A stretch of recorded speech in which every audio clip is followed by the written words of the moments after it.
Καλώς ήρθατε στο Complete World, στο πρώτο επεισόδιο. Θα δείξουμε μια άσκηση για τους γλουτούς μας, σε ένα σημείο που χρειάζεται πολύ ενδυνάμωση, πάνω στα πρότυπα του Strong As, Strong Man. Έχουμε μαζί μας την Ερατό. Θα χρησιμοποιήσουμε ένα λάστιχο πράσινο που έχει μεγάλη αντίσταση και ένα μοβ που είναι ακριβώς χαμηλότερη αντίσταση. Πώς ξεκινάμε? Γονατίζουμε δίπλα στην κολόνα που έχουμε δέσει στο λάστιχο. Περνάμε το λάστιχο χαμηλά από την κάτω μεριά του παπουτσιού. Το ασκούμενος πρέπει να έρθει κοντά στην κολόνα πάντα και από εδώ θα κάνει μία κλωτσιά επάνω διαγώνια και θα επιστρέψει αργά. Δεν χρειάζεται να επιστρέψει το γόνατό του μέχρι μέσα, πηγαίνει μέχρι εδώ. Πολύ ωραία, άλλη μια επανάληψη. Πολύ ωραία.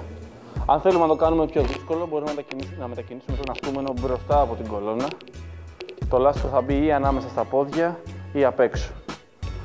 Παίρνουμε το λάστιχο, το βάζουμε μέσα, ερχόμαστε μπροστά στην κολόνα και κάνουμε την ίδια ακριβώς κίνηση, μόνο που αυτή τη φορά είναι πιο δύσκολο. Άλλη μία. Πολύ ωραία. Stop. Αν θέλουμε να χρησιμοποιήσουμε και το πράσινο λάστιχο, Ερατό δείξε μας και με το πράσινο. Πολύ ωραία, βάζουμε το πράσινο λάστιχο, προσέχουμε το πόδι μας να ξεκινάει από τις 90 μοίρες, να τεντώσει εντελώς το γόνατο, επιστρέφουμε στις 90 μοίρες, κατεβάζουμε το πόδι κάτω. Ανεβάζουμε, κλωτσάμε, τεντώνουμε το γόνατο, κατεβάζουμε στις 90 μοίρες. Αυτή ήταν η άσκηση για σήμερα.